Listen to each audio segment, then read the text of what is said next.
ഭാരതത്തിന്റെ നാവികസേനയ്ക്കും ആണവോർജ്ജ മേഖലയ്ക്കും കൂടുതൽ കരുത്തായി INS അരിഘട്ട് കമ്മീഷൻ ചെയ്തു. രാജ്യത്തെ രണ്ടാമത്തെ ആണവോർജ്ജ ബാലിസ്റ്റിക് മിസൈൽ അന്തർവാഹിനിയാണ് INS അരിഘട്ട്. ആണവ മിസൈലുകൾ ഉൾപ്പെടെ അന്തർവാഹിനിയിൽ സജ്ജമാണ്. വിവരങ്ങളുമായി MK വിനോദ് കുമാർ ചേരുന്നുണ്ട്. വിനോദ്, നമുക്കറിയാം ഭാരതത്തെ ലോകത്തിലെ ഏറ്റവും വലിയ സൈനിക ശക്തിയാക്കുമെന്ന് പ്രധാനമന്ത്രി നേരത്തെ തന്നെ പ്രഖ്യാപിച്ചിട്ടുള്ളതാണ്. ഇപ്പോൾ നമ്മുടെ നാവികസേനയ്ക്ക് കൂടുതൽ ഊർജ്ജം പകർന്നുകൊണ്ട് INS അരിഘട്ട് കൂടി അതിന്റെ ഭാഗമായിരിക്കുന്നു. എന്തൊക്കെയാണ് ഇതിന്റെ പ്രവർത്തനങ്ങളൊക്കെ ബന്ധപ്പെട്ട് നമുക്ക് ലഭിക്കുന്ന വിവരങ്ങൾ?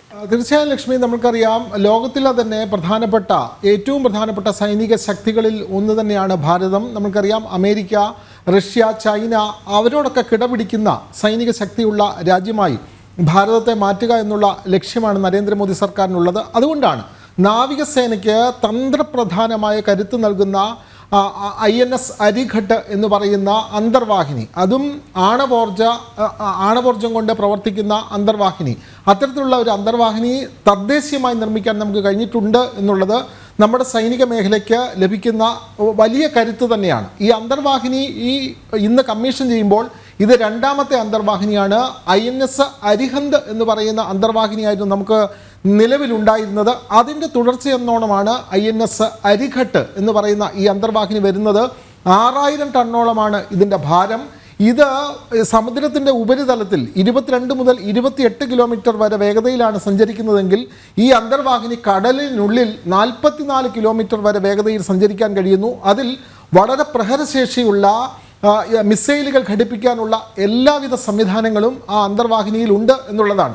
നമുക്കറിയാം ഇന്ത്യ പസഫിക് സമുദ്രത്തിലാണ് 750 കിലോമീറ്ററോളം സമുദ്ര പരിധിയിൽ ഇതിൻ്റെ ഒരു വ്യാപ്തി ഉണ്ടാകും, അല്ലെങ്കിൽ ഇത് ഉപയോഗിച്ചുള്ള നിരീക്ഷണമുണ്ടാകും. പ്രത്യേകിച്ചും ചൈനയിൽ നിന്നുള്ള കടലിന് അടിയിൽ കൂടിയുള്ള ഇന്ത്യ ഭാരതത്തിലേക്കുള്ള ആക്രമണത്തെ തടയാൻ ഈ INS അരിഘട്ടിന് കഴിയും എന്നുള്ളതാണ്. INS അരിഹന്ത് ആണ് ഇതിൻ്റെ ഒന്നാമത്തെ നമ്മുടെ അന്തർവാഹിനി.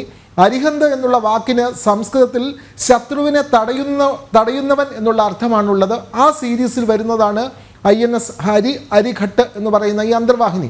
ഇവിടെ കൊണ്ടൊന്നും നമ്മൾ നിർത്താൻ ആഗ്രഹിക്കുന്നില്ല. നമ്മൾ 6ഓളം അന്തർവാഹിനികൾ നിർമ്മിക്കാൻ വേണ്ടിയിട്ട് തന്നെയാണ് നമ്മുടെ ലക്ഷ്യം. അതുകൊണ്ട് അടുത്ത വർഷം പുതിയൊരു അന്തർവാഹിനി കൂടി നമ്മൾ നിർമ്മിക്കും എന്നുള്ള കാര്യം കൂടി നമ്മൾ പ്രഖ്യാപിക്കുന്നുണ്ട്.